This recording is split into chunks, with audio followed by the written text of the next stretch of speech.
My parents gaslit me into thinking my sister was crazy. It took my dad nearly killing me to see. She was the only one fighting for my life. Growing up as the youngest, I learned to keep my mouth shut and stay invisible. The last thing I wanted was to end up like my older sister Millie, the family troublemaker. See, whenever my dad went after me or my brother, she was the only one who wouldn't just sit there and take it. One time, we were all on holiday in Florida when I was wearing jean shorts. I must have been 12, while our brother Evan was 13 and Millie was 15. My dad lightly slapped my thigh and told me I was getting fat. I was a size US 2. I glared at my sister, warning her not to say anything, and she wasn't going to until my dad tugged on the end of my shorts and told me to cover up. That's when she went off. What the F did dad just say? She asked my mom, who was also trying to get her to shut up. Suddenly, the entire room, including me, started screaming at her, told her how she was a troublemaker. Looking back, I obviously regret it, but I was brainwashed because somehow my parents had convinced me that it's their responsibility to be abusive. But speaking back was what caused an issue, and it didn't stop there, because that's when Evan did the only form of protection he knew at the time. He plastered this boyish smirk on his face, pretending like he didn't give an F about anything my dad did or said. Next thing I knew, our dad was yelling at Evan and threatening to hit him. So that night, Millie slept in the same bed as us, covering Evan in case our dad came in the middle of the night and tried anything. But as the years continued, things only got worse. Evan used to be a sweet boy. He used to tuck me and Millie in with a blanket whenever we fell asleep on the couch, tell us that we were pretty. But as my dad got more abusive, so did he. So by the time he was 16, he was just another angry man in the house. But Millie never lost her flair of assertiveness, and I continued to be the one to cry at the first sign of conflict. This dynamic pretty much continued until Millie was in senior year. It was the night before her SAT, and we were all sitting around the table eating dinner. She was the only one in our family that cared about school. Her hands were trembling. She had that faraway look in her eye. Well, that's when she asked Evan to stop chewing with his mouth open. You're going to fail your stats and be an effing failure for the rest of your life, he yelled. Suddenly, Millie stood up in tears and ran up to her bedroom. My dad began shouting at the top of his lungs, his voice echoing off the walls. Meanwhile, I stayed in the kitchen, texting Millie and asking why she would react to him saying that she had once again destroyed the peace in our family. We didn't see her much after that. She was always at her friend's house or secretly out partying, and I never texted her either, because to me, she was the one who had destroyed the family. But the less I saw her, the more I realized how wrong I was, because suddenly, I became the new scapegoat. Every day my dad was barking orders at me, and no matter what I did, it wasn't enough. Meanwhile, even he was too scared of Evan to tell him to do anything. But Millie never stopped trying for me. Once in a while, she would come home and criticize our parents, and I didn't even appreciate it until one day, when our dad caught Evan putting his wet clothes on top of my mom's dry ones. Dad was screaming at Evan, when suddenly my name was called for me to come into the living room. As soon as I walked in, my dad called me an ugly bitch who couldn't keep my brother in control. And while I silently processed his words, he pushed me over the coffee table. Tears were streaming down my face and fear filled my veins. When I tried to stand back up, he kicked the back of my legs and knocked me over again. Get the F out of here. Well, he didn't have to tell me twice. I immediately ran to the bathroom and locked the door. I called the first person I could think of, Millie. I told her everything. She talked to me in that soft voice that always managed to calm me down. As I sat on the cold bathroom floor, my dad screamed at me again and ordered me to clean the kitchen, so I hung up with no explanation. Well, 20 minutes later, I heard the front door silently creak open. Millie walked in with her 6'4" muscular boyfriend. I stared at her with fear, not wanting to leave in case my dad punished me even worse. And I guess she picked up on it because she immediately grabbed my hand. Her eyes were filled with comfort, like she knew what she was doing. Before I knew it, she had convinced me to leave with her, and we went to an apartment I didn't even know she had been renting out. I tucked myself into bed, and she asked me to again explain what happened, to tell her what she had missed. But I didn't want to think about it anymore. I just wanted to focus on the Halloween party that I had planned for the next day. So I violently shook my head, and Millie nodded before ordering me McDonald's. But I never got to go to my party because the next day, my mom texted me about how I had to come home, how Millie had done enough damage to all of us, and I believed her. But as soon as I walked in the door, my dad hit me so hard I blacked out. His palm connected with my cheek with a crack that seemed to echo through my skull. Stars exploded behind my eyes, and darkness. I came to on the floor, my head throbbing, the taste of copper in my mouth. That was the moment I knew I couldn't stay. Not one more night. I'm sure, I said, my voice stronger than I expected. I want to leave. The words hung in the air between us, impossible to take back. They tasted like freedom. Good, Millie replied. I need you to be smart about this. Pack only what you absolutely need. Clothes, important documents if you can get them, anything sentimental you can't replace, nothing bulky, one backpack, that's it. Her voice was calm but urgent, like a general planning a strategic retreat. My heart raced as I listened to her instructions. This was really happening. The reality of what we were planning sank in, heavy and terrifying, yet somehow liberating. When, I whispered, my mouth dry as sandpaper. My tongue felt too big for my mouth, clumsy with fear and anticipation. Friday, tell them you're going to a friend's house for a school project sleepover. I'll pick you up 2 blocks from your house at 7 p.m. Can you do that? Millie's eyes were intense, focused entirely on me. She'd always had that ability to make you feel like you were the only person in the world when she looked at you. Yes, I didn't even hesitate. The certainty in my voice surprised even me. And don't tell anyone. Not your friends, not your teachers, no one. Her emphasis on the last word made me nod solemnly. I understood the stakes. This wasn't a game. After we hung up, I sat on my bed staring at the wall, tracing the hairline cracks with my eyes. The paint was peeling slightly in the corner, revealing layers of different colors from previous owners. 3 more days in this house. I could do this. I had to. The following day, I woke up with a strange sense of calm. Nothing had changed. My dad barked orders at breakfast. My mom pretended everything was fine. Evan glared at me from across the table. But knowing I had an escape plan made it all slightly more bearable. The cereal tasted the same, the milk just as cold, but something inside me had shifted. I was no longer trapped. At school, I approached my English teacher after class. The classroom was empty except for us, the afternoon sun slanting through the blinds and casting striped shadows across her desk. Ms. Parker, I was wondering if I could use you as a reference for a summer job application. My voice only wavered slightly. She looked surprised but pleased. Her smile crinkled the corners of her eyes behind her glasses. Of course. When do you need it by? Maybe next week? I'll let you know. I needed someone outside my family who could vouch for me if things got complicated later. Someone who knew me as a good student, not just a disobedient daughter. That afternoon, I started gathering my things, bit by bit, so no one would notice. I slipped my birth certificate from the filing cabinet in the den while my mom was on the phone. The paper felt fragile between my fingers, impossibly important. I tucked my school ID and the $43 I'd saved from birthday money into a sock. I sorted through my clothes, mentally selecting what to take. What would I need for a new life? What could I leave behind? I found an old iPod and started recording my dad's outbursts whenever I could, proof of what was happening in case anyone ever questioned me. The device was small enough to hide in my pocket, the red recording light covered with a piece of tape. Each time I pressed record, my pulse quickened with a mixture of fear and determination. Thursday night, I barely slept. Every creak in the house made me jump. The wind against the window sounded like fingers tapping, like someone trying to get in. What if they somehow knew? What if my dad was waiting to catch me in the act of leaving? I stared at the ceiling, watching shadows move across it as cars passed outside, their headlights briefly illuminating my room. Friday morning, I forced myself to act normal. I ate breakfast, went to school, came home, and cleaned the kitchen like always. The routine felt surreal, like I was watching someone else go through the motions. At dinner, I casually mentioned the fake school project. The spaghetti on my plate went largely untouched. My stomach too knotted with anxiety to eat. Sarah needs help with her science presentation. Her mom said I could sleep over so we can finish it. I kept my eyes on my plate, pushing food around with my fork. The lie came out smoother than I expected. My mom narrowed her eyes. Which Sarah is this? Her tone was suspicious. Her fork paused halfway through her mouth. I'd prepared for this. Sarah Chen, from my biology class. You met her mom at the school open house last year. This was all true. Sarah was real, though we weren't close, and our moms had indeed met once. The details made the lie more believable, harder to question. I don't remember approving this, my dad said. Fork paused halfway to his mouth, a piece of chicken dangling precariously. His eyes were hard, searching my face for signs of deception. Mom did. I lied, turning to her. Remember? When I asked on Tuesday, I held my breath, waiting for her response. The seconds stretched out painfully. My mom hesitated. I could see her trying to decide whether to admit she didn't remember or just go along with it. The internal calculation played out across her face, which would cause less discuss conflict? Oh, right, she finally said. But be back by noon tomorrow. You have chores. She returned to her meal, the matter settled. I exhaled slowly, careful not to show my relief. At 6:30, I shouldered my backpack, trying to look casual, though it contained everything I planned to take with me. The weight of my life reduced to a single bag. The iPod was tucked safely in my coat pocket, heavy with recorded evidence of what I was escaping. Don't stay up all night giggling with your friend, my mom said as I headed for the door. Her voice was almost normal, almost maternal. For a second, I almost wavered. I won't. My dad didn't even look up from the TV. The blue light flickered across his face, casting strange shadows. Evan was out somewhere, which was a relief. One less goodbye I didn't want to make. I walked normally until I turned the corner, then broke into a run. My heart pounded so hard I could feel it in my throat. The evening air was cool against my face, carrying the scent of someone's dinner cooking, of freshly cut grass. What if Millie didn't show up? What if this was all some kind of test? But exactly at 7, a car pulled up beside me. Millie leaned across and pushed open the passenger door. Get in, she said. I threw my backpack in and climbed in after it. The car smelled like coffee and Millie's perfume. Before I could even close the door properly, Millie was pulling away from the curb. The tires squealed slightly as we accelerated, the only sign of her urgency. Did anyone follow you? She asked, checking the rearview mirror. Her knuckles were white on the steering wheel, her profile tense in the dim light. No, I don't think so. I turned to look out the back window anyway, half expecting to see my dad's car bearing down on us. She nodded, her eyes still flicking between the road and the mirror. We're not going back to my old apartment. I found a new place. It's smaller, but it's in a secure building with keycard access. No one gets in without being buzzed up. Her voice was steady, practical. She thought of everything. I hadn't even thought about that. Of course we couldn't go back to the apartment my parents knew about. The realization of how much planning she'd done for me hit me hard. While I'd been surviving day to day, she'd been creating an escape route. What about your boyfriend, Jason, right? I remembered his imposing presence in our kitchen, how small my dad had seemed next to him. We broke up, she said shortly. He thought I was obsessing too much about our family, said I needed to move on. She made air quotes with one hand while steering with the other, her knuckles white against the wheel. The bitterness in her voice was palpable, a rare crack in her composure. We drove in silence for a while. The farther we got from home, the lighter I felt, like I was shedding a heavy coat I'd been forced to wear. Street by street, mile by mile, the weight lifted. I watched unfamiliar neighborhoods pass by, wondering what kind of life people lived in those houses with their warm windows and unknown stories. They're going to be so angry, I finally said, watching the familiar streets disappear behind us. The thought sent a chill down my spine despite the car's heater blowing warm air on my face. Millie glanced at me. Are you having second thoughts? Her voice was careful, neutral, not pushing, not judging.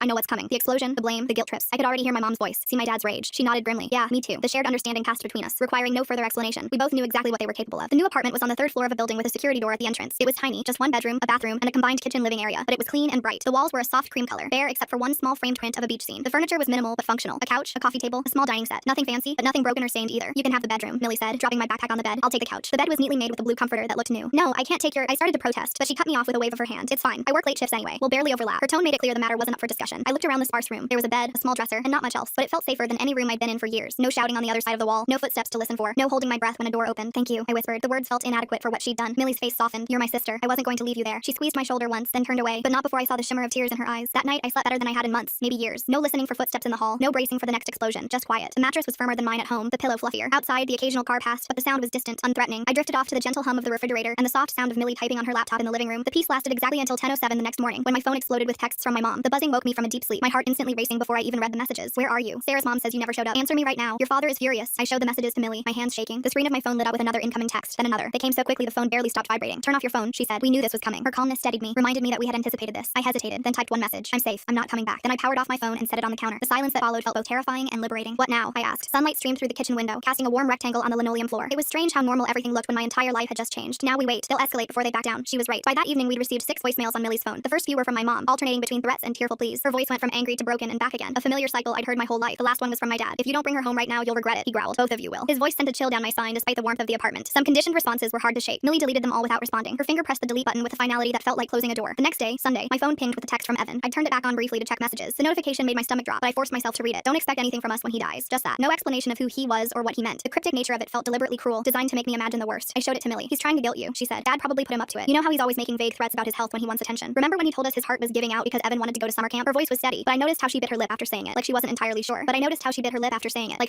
sure. A small gesture that betrayed her own worry, despite her reassuring words. The possibility that something might actually be wrong nagged at me, but I pushed it away. We'd heard too many false alarms to trust this one. Monday morning, Millie helped me enroll at a new school. We had to use her address and say she was my guardian, which wasn't technically true, but the administration didn't ask too many questions. The school was larger than my old one, the hallways wider and brighter. No one stared at me as we walked through the office. I was just another new student, unremarkable and unknown. What if they come looking for me? I asked as we walked back to the apartment. The question had been weighing on me since we left. The sidewalk was cracked in places, small weeds pushing up through the concrete, persistent life finding a way through. They might, she admitted, but they'd have to admit why you left in the first place, and I don't think they want that kind of attention. Her logic made sense, but it didn't completely ease my fear. I still found myself looking over my shoulder, scanning faces in crowds for my dad's angry glare or my mom's disapproving frown. That night, I discovered my parents had found another way to attack. My phone lit up with messages from relatives and family friends I hadn't spoken to in years. Aunts, uncles, cousins, neighbors, people I barely remembered were suddenly very concerned about my whereabouts. Your poor mother is worried sick. How could you do this to your family? Your father says you've been hanging out with a bad crowd. The story they were telling was that I'd run away to live with a boyfriend, that Millie had encouraged me to rebel, that I was breaking my parents' hearts. Each message twisted the knife, rewriting our history to make me the villain. The familiar guilt crept back in, the programming so deep it was hard to resist. They're trying to control the narrative, Millie said when I showed her. They know if people hear what really happened, they'll lose their perfect family image. She scrolled through the messages, her expression hardening with each one. The lamp cast shadows across her face, making her look older, wearier. I scrolled through the messages, feeling sick. The words blurred together, a chorus of accusations and guilt trips. No one's going to believe us, are they? The thought was devastating, that after everything, we might still be the ones painted as wrong. Millie was quiet for a moment, then she said, show me those recordings again. Her voice had that determined edge I recognized. She was formulating a plan. I pulled out the iPod and played a few of the clearest ones. My dad screaming about what a disappointment I was, the sound of something, me, hitting the coffee table. My mom's cold voice telling me to clean up my own blood. The audio was tinny through the small speaker, but the rage in his voice was unmistakable, the fear in mine undeniable. People will believe this, Millie said said firmly. We just need to be strategic about who we send it to. Her confidence bolstered mine. Maybe the truth could win out after all. We started with Aunt Dorothy, my mom's sister, who had always been a little kinder than the rest of the family. She lived 3 states away and only saw us at major holidays, but she'd always brought thoughtful gifts and asked genuine questions about our lives. We sent her a brief email explaining that I'd left home because of abuse, with one audio clip attached. The message was simple, factual, without emotional appeals. Her response came the next morning. I always suspected. Your mom has been making excuses for your dad's temper for years. What do you need? It wasn't much, but it was something. A crack in the wall of silence. A tiny beam of light breaking through. Next was my mom's friend Margaret, who had 2 daughters my age and had always been nice to me. She'd once slipped me $20 when my dad refused to give me money for a school field trip, whispering that it could be our secret. Then my dad's cousin Bruce, who had once pulled my dad aside at a family barbecue after he'd yelled at Evan in front of everyone. Bruce had spoken in low, intense tones, his hand gripping my dad's arm tightly. My dad had been quieter for the rest of that day. Some people never responded. Some sent back shocked messages. A few, like Aunt Dorothy, offered help, money, a place to stay if we needed it, connections to resources. Each supportive response felt like a small victory, a validation that we weren't crazy, that what happened to us wasn't normal or acceptable. See, Millie said, not everyone is like them. She showed me a message from our mother's college roommate, who wrote that she'd cut contact with our mom years ago because of concerning patterns she'd noticed. The knowledge that others had seen through my parents' facade was strangely comforting, but the backlash was swift. My parents doubled down on their story, telling anyone who would listen that I was troubled, that I was making things up for attention, that Millie had always been a bad influence. The campaign was coordinated and relentless. They called in favors, leveraged old relationships, spun tales of their perfect family being torn apart by rebellious daughters. My dad's brother called Millie directly. The phone rang late one evening as we were cleaning up after dinner. Millie answered on speaker, her voice neutral until she heard who it was. You need to stop this right now, he said, his voice cold. You're tearing this family apart with your lies. He sounded so much like my dad it made my skin crawl. The same cadence, the same underlying threat. They're not lies, Millie shot back. And the family was already broken. Her voice didn't waver, didn't crack. She stood tall, shoulders back, as if he could see her through the phone. He hung up on her. The dial tone buzzed loudly in the quiet apartment. Millie set the phone down carefully, her movements controlled, but I could see the slight tremor in her hands. Standing up to them still took a toll. Even now, 2 weeks after I left home, I still hadn't been back to school. The new school was okay. No one knew me, which meant no one asked questions, but I felt like I was sleepwalking through the days. The classrooms were unfamiliar, the teachers' names hard to remember. I drifted from class to class, taking notes mechanically, speaking only when called on. At night, I had nightmares about my dad finding me, dragging me back home. In the dreams, I couldn't run fast enough, couldn't scream loud enough. I'd wake up gasping, sheets twisted around my legs like restraints. Sometimes Millie would be there, a glass of water in hand, as if she'd sensed my distress from the other room. Maybe we should talk to someone official, I suggested one evening, like report them or something. We were sitting on the couch, the TV on low in the background, some sitcom with a laugh track that felt jarring against our serious conversation. Millie looked up from her laptop. We could, but without physical evidence of recent abuse, it might not go anywhere. And if it doesn't, she didn't need to finish the sentence. If we reported them and nothing happened, they'd be even angrier, even more determined to get me back. The system that was supposed to protect people like us often failed, leaving them more vulnerable than before. What about the recordings? I asked. The iPod sat on the coffee table between us, innocent looking despite its damning contents. They help, but she sighed. The system doesn't always work the way it should, especially when the parents are good at presenting themselves as normal. Her fingers tapped a restless rhythm on the keyboard, betraying her frustration. I nodded, remembering how charming my dad could be when he wanted to, how my mom could turn on the concerned parent act in an instant, how they'd fooled teachers, neighbors, friends for years. The thought of facing them in court, of being forced to see them again, made my stomach turn. So what do we do? The question hung in the air between us, heavy with implications. Millie closed her laptop. We keep building our case, and we make sure as many people as possible know the truth. Her determination was unwavering, a constant in my shifting world. That night, I couldn't sleep. I kept thinking about all the other kids like me, trapped in homes where no one believed them, where they had no Millie to help them escape. Kids who went to school with bruises hidden under long sleeves, who flinched at loud noises, who never invited friends over. How many of them were lying awake right now, planning their escape, or worse, believing they deserved what was happening to them? I got up and went to the living room, where Millie was still awake, scrolling through her phone. The blue light illuminated her face in the darkness, highlighting the shadows under her eyes. She looked up when I entered, immediately alert. I want to tell our story, I said. All of it, publicly. The words came out with a certainty that surprised me. She looked up, surprised. Are you sure? Once it's out there, you can't take it back. Her concern was valid. Going public would mean exposing ourselves completely, opening our lives to scrutiny and judgment. I'm sure, and I was. For the first time in a long time, I felt absolutely certain about something. The next day, I sat down and wrote everything, from my earliest memories of my dad's rage to the final blow that knocked me unconscious. I described my mom's enablement, Evan's transformation, Millie's attempts to help. The words poured out of me, years of silence finally breaking. I didn't use our real names, but I included enough details that anyone who knew us would recognize the story. When I finished, I read it to Millie. Her eyes were wet by the end. It's perfect, she said. But are you absolutely certain you want to post this? Her hand rested on mine, warm and steady. I nodded. I want other kids to know they're not alone, and I want our parents to know they can't silence me anymore. The decision felt right, like stepping into sunlight after years in a dark room. I created a new social media account and posted my story, along with a few of the clearest audio clips. Then I sent the link to everyone in our extended family and my parents' social circle. My finger hovered over the send button for just a moment before pressing it firmly. No going back now. The response was immediate and overwhelming. Messages poured in, some supportive, some accusatory, some from complete strangers sharing similar experiences. My post was shared hundreds of times within the first day. People I'd never met were commenting, sharing their own stories, offering resources and support. It was like a dam had broken, releasing a flood of shared pain and resilience. And then came the fallout. My mom's church friends stopped visiting their house. My dad lost a part-time contract job when his boss recognized his voice from one of the audio clips. Evan dropped out of school and, according to Aunt Dorothy, started disappearing for days at a time. Their carefully constructed facade was crumbling, exposing the rot beneath. You've ruined everything. My mom texted me. I hope you're happy. The message came late at night, probably after a few glasses of wine. I could almost hear her bitter tone through the text. I didn't respond. For the first time, I truly understood that their happiness had always depended on my silence, my compliance, my willingness to absorb their abuse without complaint. Their perfect family was built on my broken spirit, and I refused to rebuild it for them. A month after my post went viral, Millie and I were eating dinner when someone pounded on the apartment door. The sound was so unexpected, so violent, that I dropped my fork with a clatter. We froze, looking at each other in alarm. The pounding came again, harder this time, making the door rattle in its frame. Who is it? Millie called, not moving from her chair. Her voice was steady, but I could see the tension in her shoulders, the way her hand slowly reached for her phone. Open this door right now. My dad's voice, slurred but unmistakable. My blood turned to ice. The room seemed to tilt around me, the walls closing in. I couldn't breathe, couldn't move. How did he find us? I whispered, my voice barely audible over the continued pounding. My hands gripped the edge of the table so hard my knuckles turned white. Millie grabbed her phone. I don't know, but he's not getting in. Her voice was calm, but her eyes betrayed her fear. She dialed quickly, speaking in low, urgent tones to someone on the other end. Later, we discovered that one of our distant relatives, cousin Roy, had seen us at a nearby grocery store and tipped off my parents. He'd always been my dad's favorite drinking buddy, and apparently felt more loyalty to him than to our safety. The betrayal stung, even though we'd never been close to Roy. The pounding continued, along with a stream of threats and obscenities. Each impact made me flinch. Each word brought back memories I'd been trying to suppress. Millie called the building manager, who said he was calling the police. The minutes stretched endlessly as we waited, listening to my dad's rage through the door. Your father's hammered, she whispered to me. He's making a scene in front of all the neighbors. There was a grim satisfaction in her voice. He was showing his true colors to strangers, confirming everything we'd said about him. I nodded, too terrified to speak. We sat in silence, listening to my dad's rage through the door. His words slurred together, but the hatred in them was clear enough. I know you're in there. You can't hide from me. His His voice was hoarse from shouting, but he showed no signs of stopping. I could picture him on the other side of the door, face red, veins bulging in his forehead like they always did when he was in a rage. Then, suddenly, other voices, the building manager, and then the firm tones of police officers. The shouting stopped. We heard muffled conversation, then footsteps moving away. The sudden silence was almost as jarring as the pounding had been. The building manager knocked softly. He's gone. The police escorted him off the property and issued a trespass warning. Are you both okay? His voice was kind, concerned in a way that made my throat tight with unexpected emotion. Yes, Millie called back, though her face was pale. Thank you. We listened to his footsteps retreat down the hall before either of us moved. The danger had passed, but the fear lingered, a heavy presence in the room. That night, we packed our essential belongings again. The routine was becoming familiar. What to take, what to leave, how to disappear. The next morning, Millie called in sick to work, and we moved to a different apartment in another part of the city, one where our parents wouldn't find us. The new place was even smaller than the last, but it had a deadbolt and a peephole in the door. Small comforts that meant everything. We can't keep running forever, I said as we unpacked in the new place. Boxes surrounded us, our lives once again reduced to the essentials. The constant movement was exhausting, the vigilance draining. We won't have to, Millie promised. He'll give up eventually. She arranged mugs in the cabinet, creating a semblance of home in this new space, but I wasn't so sure. My dad's rage had always been relentless, and now we'd humiliated him publicly, made him lose face with his friends, his colleagues, his community. People who had once respected him now whispered behind his back. His pride wouldn't let that stand. 2 months after we moved to the new apartment, I got a single text from Evan. You were right. I'm sorry. I stared at it for a long time, my thumb hovering over the reply button. The message was timestamped 2:17 a.m., sent in the middle of the night, perhaps in a moment of clarity or regret. Part of me wanted to respond, to ask if he was okay, to tell him he could join us if he wanted to escape too. The brother I remembered from childhood, the one who tucked blankets around me and told me I was pretty, still existed somewhere inside the angry young man he'd become. I wanted to reach that person, to offer him the same lifeline Millie had thrown to me. But another part remembered how he'd changed, how he'd become my dad's mini-me, how he'd watched my abuse and done nothing, how he'd participated in it, adding his own cruelty to the mix. The memory of pasta flying from his mouth as he screamed at Millie was still vivid, still painful. I deleted the message without responding. Maybe someday I'd be ready to forgive him, to help him, but not yet. Not when the wounds were still so fresh. The nightmares gradually became less frequent. I started therapy, funded partly by Millie and partly by a part-time job I'd picked up at a bookstore. The quiet environment suited me, the orderly rows of books comforting in their predictability. I made a few friends at school. I stopped flinching when people raised their voices. Small victories, but meaningful ones. One day, I realized I wasn't wearing my mom's necklace anymore. I couldn't even remember when I'd taken it off or where I put it. It felt symbolic somehow. The breaking of the last chain tying me to that house. The small gold heart had once seemed precious, a rare token of affection from a woman who rarely showed it. Now it seemed like what it was, a cheap trinket given to buy my silence and compliance. Millie noticed the change in me too. You stand taller now, she said one evening. You look people in the eye. We were washing dishes together. The mundane task transformed into something peaceful by the absence of tension, of fear. I smiled. I learned from the best. The compliment made her duck her head, embarrassed but pleased. As the months passed, the messages from my parents became less frequent and stopped altogether. The last one from my mom simply said, I hope someday you'll forgive us. I didn't respond to that one either. Forgiveness might come someday, but it would be on my terms, not theirs. It would be because I was ready to let go of the pain, not because they deserved absolution. On the 1-year anniversary of the day I left home, Millie surprised me with a small cake after dinner. It was nothing fancy, just a simple chocolate cake with a single candle stuck in the center. But the gesture brought tears to my eyes. What's this for? I asked. The flame wavered slightly in the air between us, casting a warm glow on her face. Your Independence Day, she said, smiling. 1 year of freedom. Her eyes shone with pride, not just for me, but for us, for what we'd accomplished together. I blew out the single candle, making a silent wish for many more years just like it. Years of safety, of growth, of healing. Years where I could become the person I was meant to be, not the frightened girl I'd been forced to be. The next day, I sat down at my computer and started typing a new post. Not about trauma this time, but about healing, about finding strength in the aftermath of abuse, about building a new life from the ashes of the old one. The words came easily, flowing from a place of hard-won wisdom rather than pain. I titled it The Voice They Couldn't Silence and hit publish. My story no longer belonged to them. It belonged to me. The power of that realization settled over me like a warm blanket, comforting and secure. I sat back in my chair, watching the view count climb on my post. Within hours, it had reached thousands. Comments poured in, some from survivors sharing their own stories, others offering support, a few even asking how they could help friends in similar situations. It felt surreal to see my pain transformed into something that might actually help others. You're trending, Millie said, peering over my shoulder at the screen. How does it feel? She rested her hand on my shoulder, a gesture that once would have made me flinch but now felt natural, comforting. I shrugged, not sure how to put it into words. Weird. Good weird, I think. How could I explain the strange mix of vulnerability and power, of exposure and freedom? My phone buzzed with a notification. Another comment on my post. This one longer than most. I clicked to expand it, curious what this stranger had to say about my life. I never told anyone what happened in my house. Reading your story made me realize I'm not crazy. I'm showing this to my school counselor tomorrow. Thank you. The simple message hit me hard, bringing fresh tears to my eyes. Someone else would get help because I'd been brave enough to seek. My throat tightened. This is why I did it, I whispered to Millie, showing her the comment. This was the purpose that had emerged from my pain, to be the voice I'd needed to hear when I was trapped and silent. She squeezed my shoulder. You're braver than I was at your age. Her voice was thick with emotion, with pride. That's not true. You stood up to them when no one else would. I turned to look at her, this sister who had saved me in every way a person could be saved. And look where it got us, she said with a half smile, gesturing around our tiny apartment. The space was small but filled with light, with books and plants and small treasures we'd collected together. No shouting, no fear, no walking on eggshells. Exactly. Free.